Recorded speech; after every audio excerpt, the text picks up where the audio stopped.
प्रिय श्रोता नमस्कार। कार्यक्रम वेद पाठशाला में आपका हार्दिक स्वागत है। इस कार्यक्रम में हम परमेश्वर के वचन का विस्तार पूर्वक अध्ययन किया करते हैं, जो आपकी आत्मिक उन्नति के लिए लाभदायक सिद्ध होगा। तो लीजिए सुनते हैं आज का ये संदेश।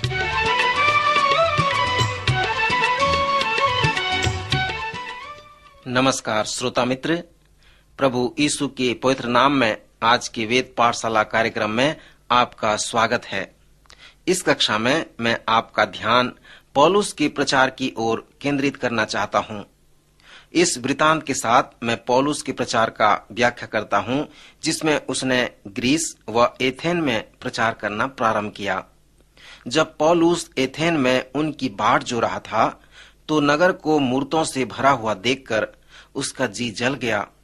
सो वह आराधनालय में यहूदियों और भक्तों से और चौक में जो लोग मिलते थे उनसे हर दिन वाद विवाद किया करता था।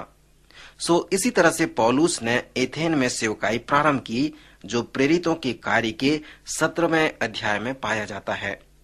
मित्र, जैसे हम इस 17वें अध्याय में आते हैं तो मैं पौलुस की सेवकाई संबंधित कुछ प्रमुख बातों को बताना चाहता हूं।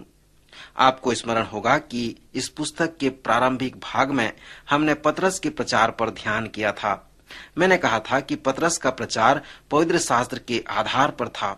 उसका प्रचार मसीह यीशु में केंद्रित था, सुसमाचार में केंद्रित था, अभिषिक्त था और यह बहुत फलवंत प्रचार था। इसके साथ साथ यह न्याय संगत प्रचार भी था।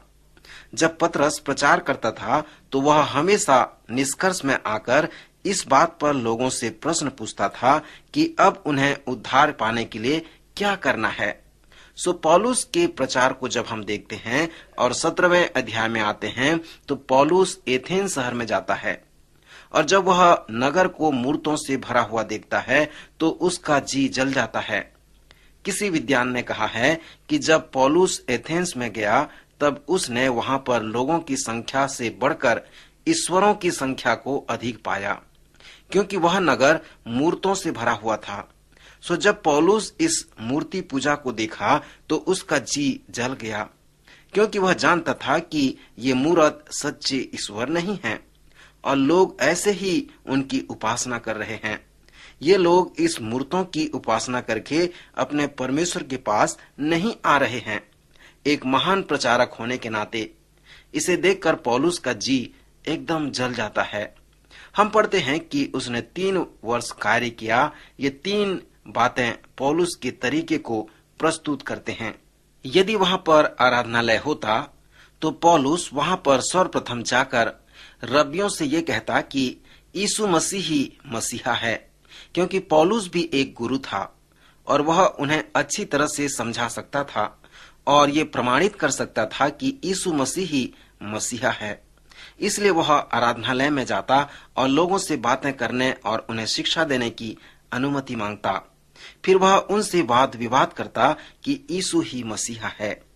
पौलुस का जो तरीका है कि वह हमेशा कहता था कि यीशु मसीह प्रथम यहूदियों का और फिर यूनानियों का मसीहा है। यद्यपि पौलुस गैर यहूदी लोगों के मध्य सेवा के लिए बुलाया गया था, परंतु यहूदियों के लिए उसके पास एक बड़ा बोझ था। सो वह हमेशा पहले यहूदियों के पास जाया करता था, फिर यूनानियों के पास जाया करता था, फिर उसके बाद वह बाजारों में भी जाया करता था। यूनानी भाषा में बाजारों के स्थान का जो शब्द है उसे अगोरा कहते हैं। प्रतिदिन वह बाजारों में जाया करता था और जो लोग वहां पर होते थे उनमें वह विवाद किया करता था।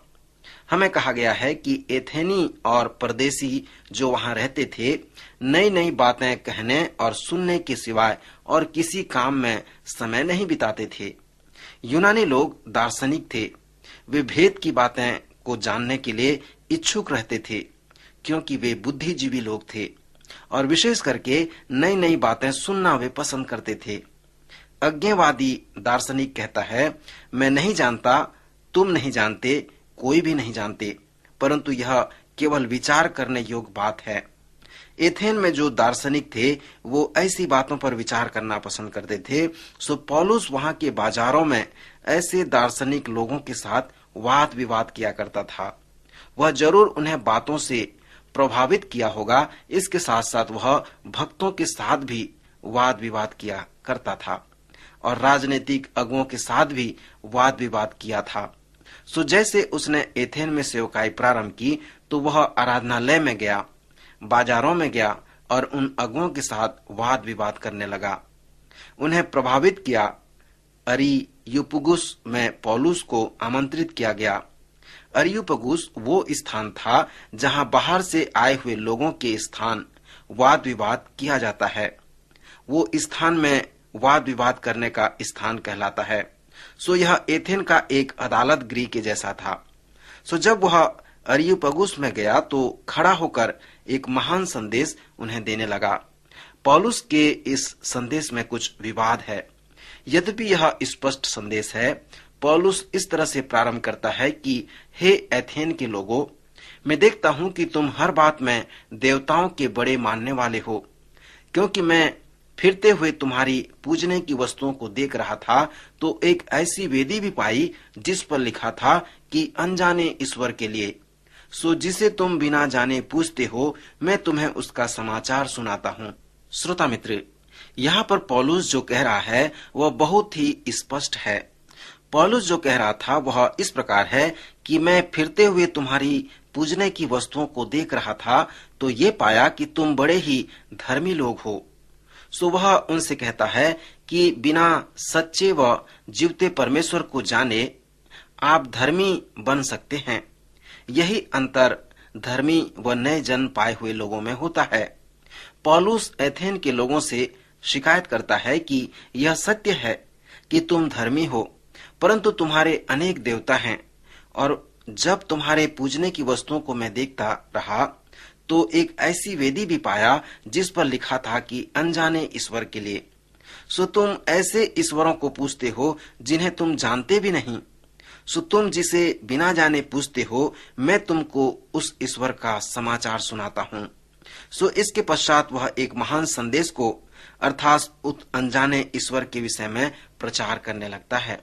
वह कहता है, जिस परमेश्वर ने पृथ्वी व उस आकाश की वस्तुओं को बनाया, वह स्वर्ग व पृथ्वी का स्वामी होकर हाथ के बनाए हुए मंदिरों में नहीं रहता, न किसी वस्तु का प्रयोजन रखकर मनुष्यों के हाथों की सेवा लेता है, क्योंकि वह तो आप ही सबको जीवन और श्वास और सब कुछ देता है। सो मनुष्य को यह समझना उचित नहीं कि ईश्वरत्व सोने या रूपे या पत्थर के समान है, जो मनुष्यों की कारीगर और कल्पना से गढ़े हों। संदेश के अंत में वह सुसमाचार सुनाता है और प्रभु यीशु मसीह के मृत्यु एवं पुनरुत्थान के विषय में बताता है। ये दो सच्चाई हमेशा उसके सुसमाचार संदेश में पाए जाते हैं। अर्थात पवित्र शास्त्र के अनुसार मसीह हमारे पापों के लिए मारा गया, गाड़ा गया और तीसरे दिन मृतकों में से जी उठा। यही वो सुसमाचार जिसे पौलुस हमेशा प्रचार किया करता था। जब पौलुस ने पुनरुत्थान के विषय में प्रचार किया तब हम पढ़ते हैं कि मरे हुओं के पुनरुत्थान की बात सुनकर कितने तो ठट्ठा करके कहने लगे और कितनों ने कहा, यह बात हम तुझसे फिर कभी और सुन लेंगे। सो पौलुस फिर उनके बीच से निकल गया, परंतु कई एक मनुष्य उसके साथ मिल गए और विश्वास किया, जिनमें दियुनुस सिरियुस, अरियुपगुस था और दमरीस नाम एक स्त्री थी और उनके साथ और भी कितने लोग थे। सो पौलुस के संदेश में यही विवाद था कि वहां पर जो लोग थे वे बुद्धिजीवी थे, दार्शनिक प्रवृत्ति के थे।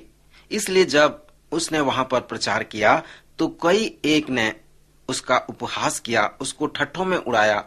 सो एथेन में उसकी सेवकाई सफल नहीं हुई, इसलिए वहां पर कोई कलीसिया निर्माण का कार्य नहीं हो सका। परंतु कुछ लोग कहते हैं कि वह वहां पर असफल नहीं हुआ, किंतु कुछ ने विश्वास किया और वे उसके पीछे हो लिए। हम कभी न कहें कि यीशु असफल हो सकता है, क्योंकि यीशु ने जब भी प्रचार किया वह सफल रहा, क्योंकि वह स्वयं परमेश्वर था। पौलुस देह में होकर परमेश्वर नहीं था, वह मनुष्य था।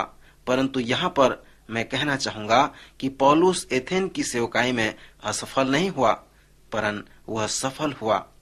प्रेरितों के कार्य का पुस्तक हमें पौलुस के पत्रियों के ऐतिहासिक संदर्भों को बताता है। जिसे हम इस पुस्तक के सर्वेक्षण के बाद अध्ययन करेंगे। स्मरण करें कि पुराने नियम के ऐतिहासिक पुस्तकों में मैंने कहा था कि वे पुस्तकें हमें ऐतिहासिक संदर्भों को बताते हैं जिसमें हम भविष्यवक्ताओं के विषय समझते हैं। मैंने ये भी कहा था कि शमूएल की ऐतिहासिक पुस्तक हमें ऐतिहासिक संदर्भ को बताती है जिसमें हम दाऊद के भजन को समझ सकते हैं। जैसे हम नए नियम में आते हैं तो यही सिद्धांत भी इसी प्रकार यहाँ लागू होता है और वो यहाँ सत्य ठहरता है। प्रेरितों के काम हमें उस ऐतिहासिक संदर्भ के विषय में बताती है जिससे हम पौलुस के पत्रियों को भली भांति समझ सकते हैं। उसमें से पौलुस की सेवकाई जो उसने एथेन व कुरिन्थ में की, जिसका वर्णन प्रेरितों के कार्य के 17वें अध्याय और 18वें अध्याय में हमें मिलता है, उसका एक अच्छा उदाहरण है। इस बात को अवलोकन करना बहुत महत्वपूर्ण है कि इस पुस्तक के अनुसार पौलुस एथेन से सीधे कुरिन्थ में जाता है। 18वें अध्याय में हमें बताया गया है कि कुरिन्थ में कुछ समय सेवकाई करने के बाद पौलुस का अगला पिंतीकुस्त अनुभव होता है। आप इसे कुरिन्थ का पिंतीकुस्त कह सकते हैं। इसके पास इफिसियों का पिंतीकुस्त था, फिलिपियों का पिंतीकुस्त था और यहाँ पर कुरिन्थ का पिंतीकुस्त है। इसलिए मैंने कहा कि पिंतीकुस्त का नमूना कलीसिया निर्माण करता है। जब पौलुस ने कुरिन्थ में अपनी सेवकाई प्रारंभ की तब प्रभु ने रात को दर्शन देकर पौलुस से कहा, मत डर, वरन कहे जा, चुप मत रह, क्योंकि मैं तेरे साथ हूँ और कोई तुझ पर चढ़ाई करके तेरी हानि न करेगा, क्योंकि इस नगर में मेरे बहुत से लोग हैं। यह बात मुझे अच्छा लगा। पौलुस एक भ्रष्ट नगर में अपनी सेवा प्रारंभ करने जा रहा है। कुरिन्थ शब्द का अर्थ है प्रायः अपवित्रता से भरा हुआ। कुरिन्थ के लोग इतने भ्रष्ट थे, इतने अनैतिक थे जिसका वर्णन नहीं किया जा सकता है।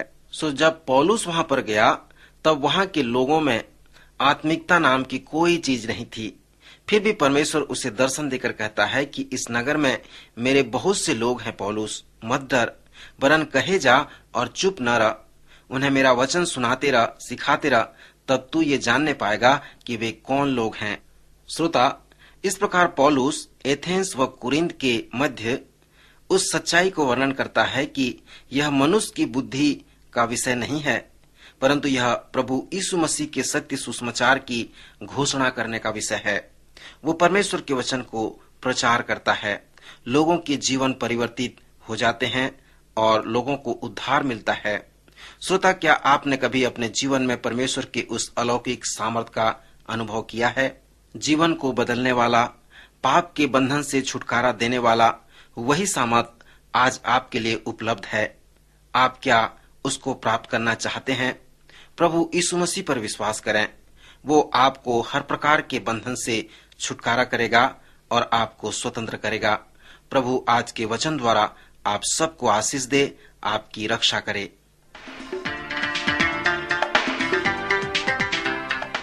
अभी आप सुन रहे थे कार्यक्रम वेद पाठशाला।